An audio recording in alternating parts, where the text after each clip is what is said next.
여러분 안녕하십니까? 헬로티비 뉴스 나라입니다. 오늘의 첫 소식입니다. 장암동에 있는 의정부 소각장을 자일동으로 이전할 수 있느냐? 2년 전부터 흘러나온 이 얘기가 지역사회에선 여전히 뜨거운 이슈입니다. 주민 반대 목소리도 사그라들지 않고 있습니다. 현재 환경부가 소각장 이전이 적절한지를 심사하고 있는데요. 그런데 환경부가 신규 소각장의 소각 방식과 소각량에 대해 의정부시의 계획과는 다른 견해를 밝힌 것으로 확인됐습니다. 이지훈 기자입니다. 의정부시가 소각장 이전에 앞서 실시한 전략 환경 영향 평가서입니다. 소각장 이전에 관한 관계기관의 의견을 담았습니다. 여기서 환경부 한강유역환경청은 신규 소각장의 소각 방식에 문제를 제기합니다. 스토커 방식 외 오염물질 배출을 최소화할 수 있는 최신 소각공법을 검토하라고 했습니다. 의정부시가 새로 짓겠다고 한 자일동 소각장은 스토커식 소각으로 운영될 계획입니다. 폐기물을 불로 태우는 방식인데 처리 비용이 저렴한 대신 대기오염물질 배출은 피할 수 없습니다. 스토커 방식에는 바닥재라는 게 나오거든요. 태우면서 그 잔재물들이 좀 나옵니다. 그 뭐 쇳덩어리라든지 비산재라든지 이런. 하지만 의정부시는 비용과 운영의 안정성을 이유로 들며 스토커식 소각을 주장합니다. 이제 열분의 응용 방식도 있고 그런데 저희는 스토커 방식이 맞고요. 공사비라든지 시설 그 운영비도 많이 들어가고 그다음에 장고장이 많아요. 한강유역환경청의 문제 제기에도 요지부동입니다.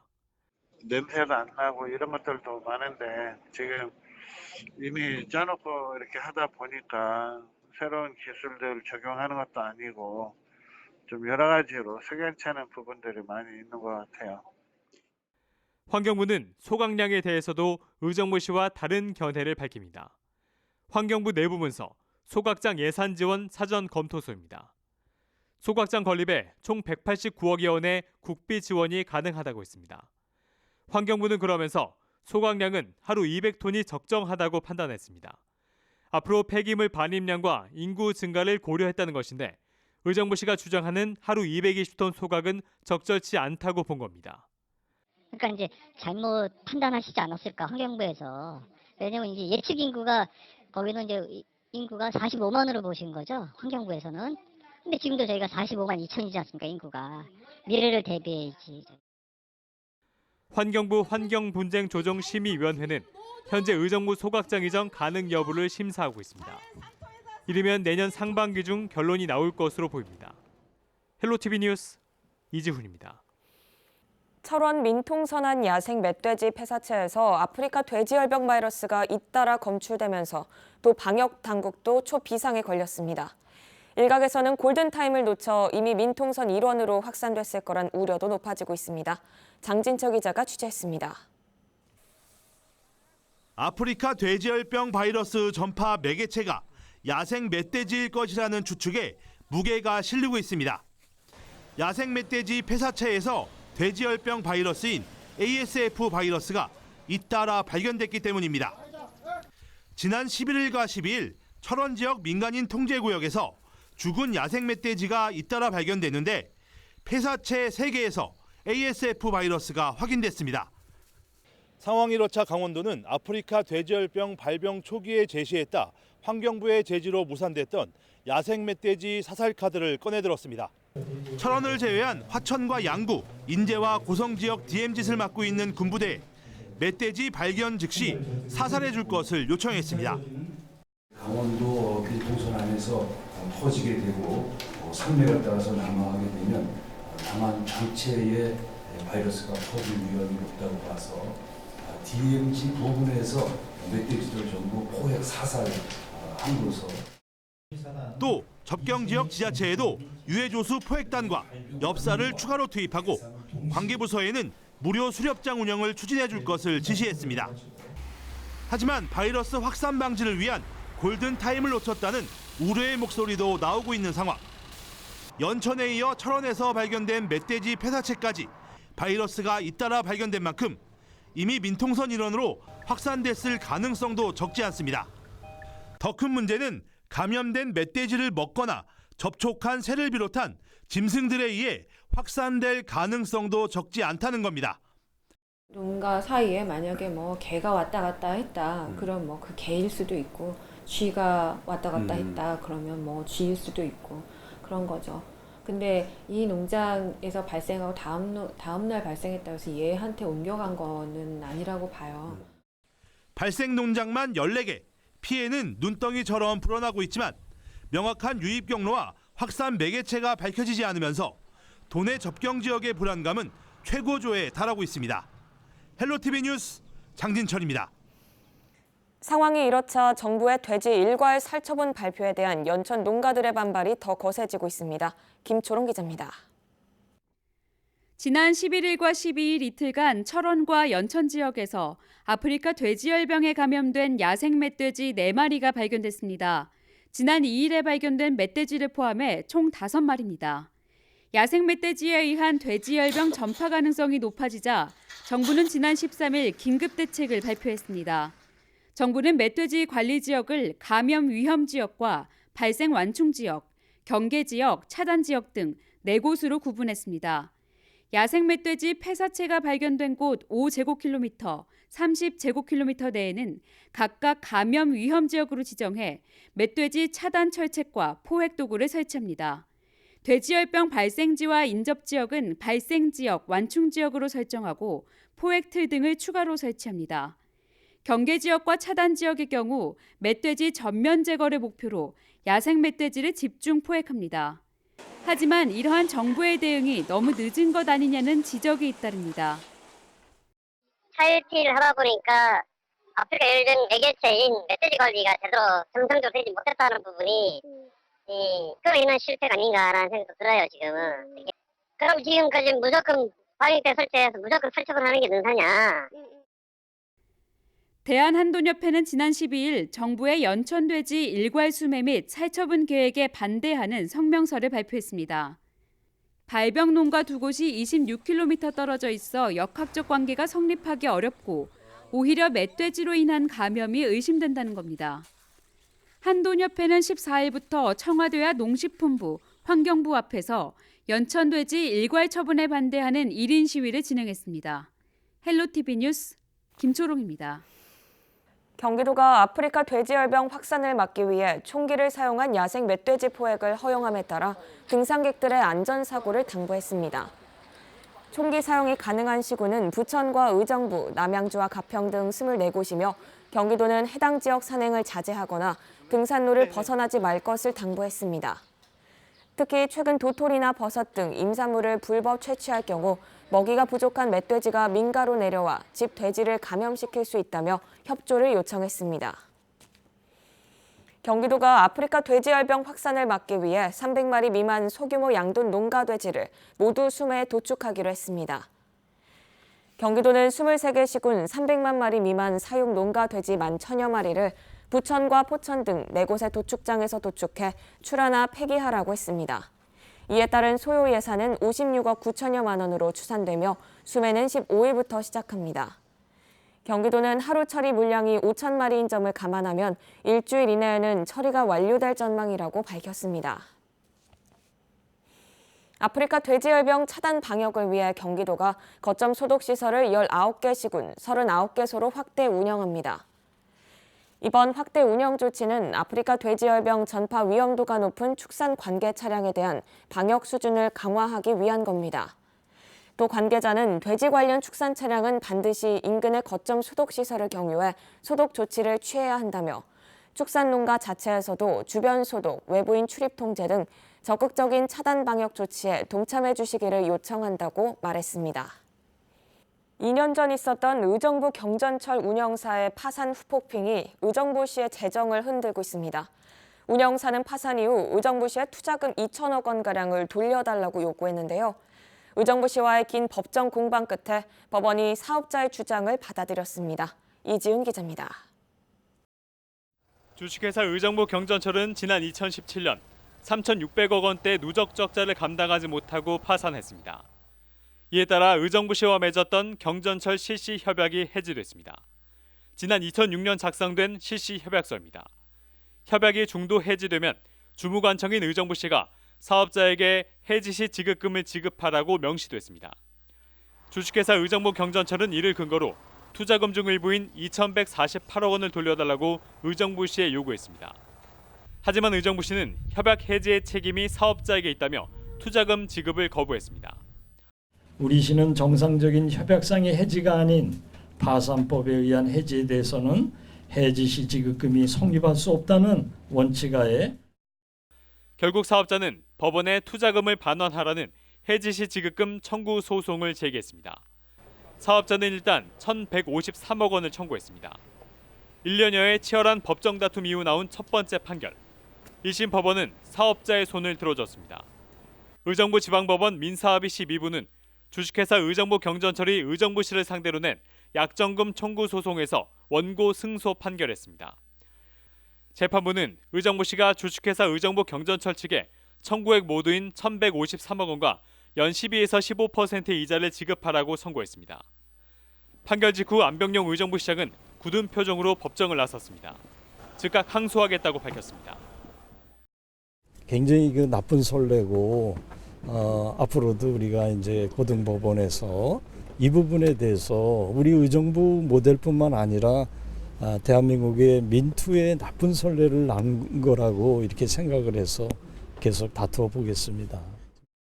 의정부시는 항소 여부를 떠나 법원이 지급하라고 명령한 1,153억 원과 이자를 바로 돌려줘야 합니다. 재정 운영에 적지 않은 우려가 제기되는 가운데 의정부시는 최악의 상황에 대비해 새로운 민간 사업자로부터 이 돈을 이미 확보해둔 상태입니다. 헬로티비 뉴스 이지훈입니다. 얼마 전 막을 내린 제100회 전국체육대회에서 경기도 대표 선수들이 최선을 다했죠. 그중에서도 의정부를 대표해 출전한 남고 유도부 선수들의 활약이 돋보였는데요. 바로 경민고 유도부 선수들입니다. 우수한 성적으로 금이 환영한 선수들을 김소영 기자가 만나봤습니다. 40여 년의 전통을 자랑하는 경민고등학교 유도부. 올해 서울에서 열린 제100회 전국체육대회에서도 7명의 선수가 출전해 우수한 성적을 거뒀습니다. 60kg급 결승에서는 하정우가, 66kg급에선 안재홍이, 81kg급에서는 이준환이 금메달을 획득했고 73kg급과 90kg급에선 김태모, 연성현이 각각 은메달을 목에 걸었습니다. 이준환은 시즌 5관왕을, 하정우와 안재홍은 시즌 4관왕을 달성하며 경민고 유도 명문의 전통을 이어갔습니다. 준비하면서 막 계속 마음속으로 이겨야겠다고 꼭 무조건 1등 해야겠다 생각을 해가지고 해냈다는 마음이 가장 컸고 선생님들과 훈련했던 시간이 헛되지 않게 보냈다는 것에 그 생각이 제일 컸던 것 같습니다. 마지막 시합대로 메달을 따서 기분이 좋았습니다. 개인전은 물론 단체전에서도 우수한 성적을 거뒀습니다.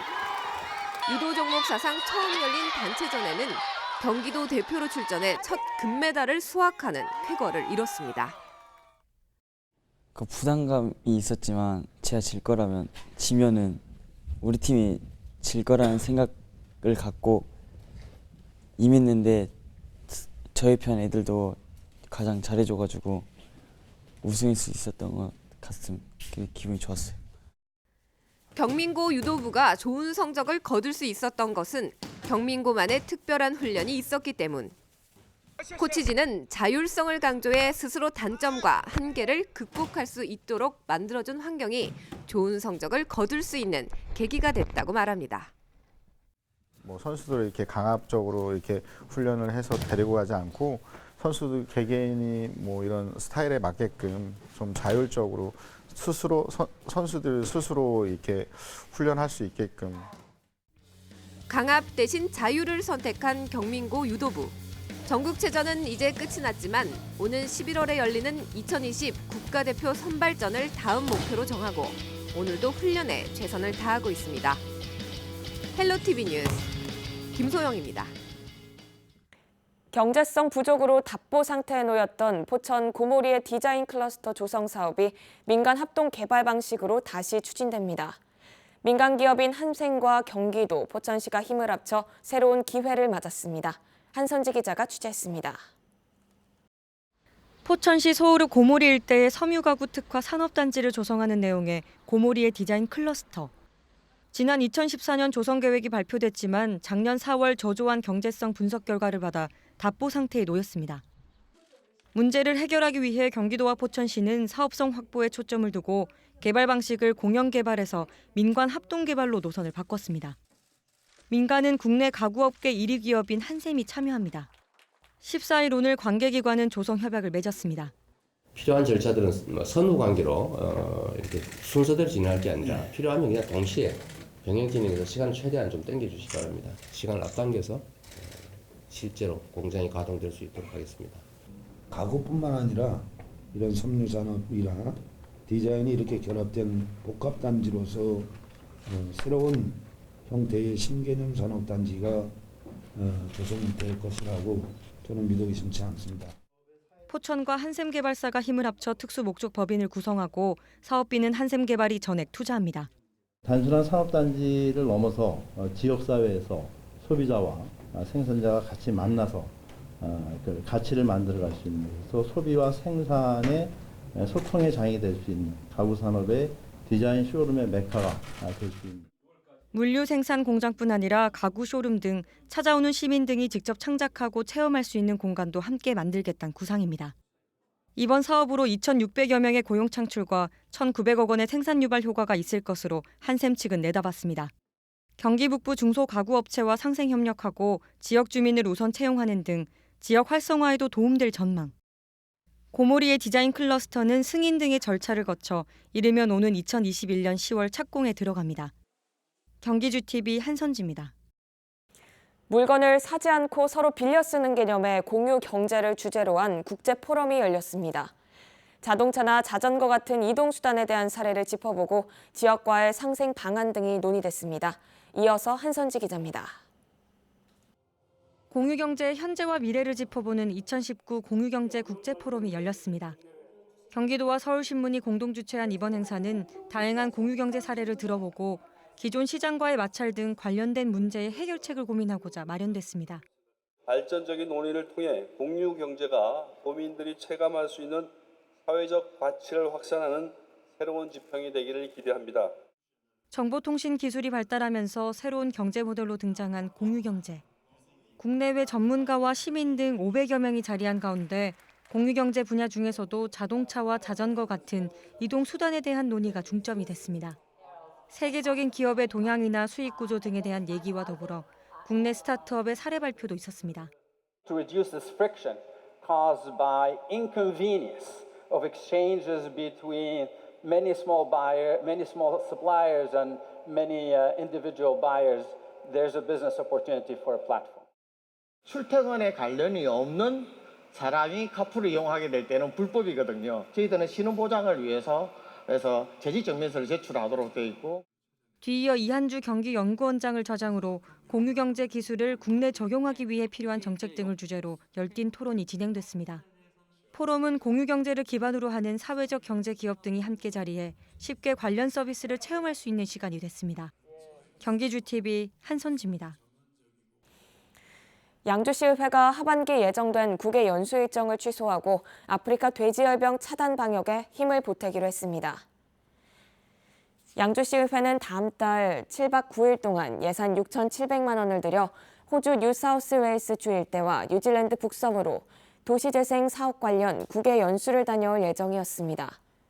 시의회는 아프리카 돼지열병으로 해외 연수를 예정대로 추진하는 것이 적절하지 않다고 판단하고 연수 일정을 전면 취소했다고 밝혔습니다. 의정부시가 이달부터 만 65세 이상의 운전자를 대상으로 고령 운전자 운전면허 자진 반납 지원 사업을 실시합니다. 대상은 올 3월 13일 이후 운전면허증을 반납하는 만 65세 이상 고령 운전자입니다. 의정부시에 주소를 둔 만 65세 이상의 고령 운전자는 의정부경찰서 민원실과 운전면허 시험장 4곳에 운전면허증을 반납하고 지원 신청서를 작성해 제출하면 지역화폐 10만 원과 자진 반납자 확인 카드를 받을 수 있습니다.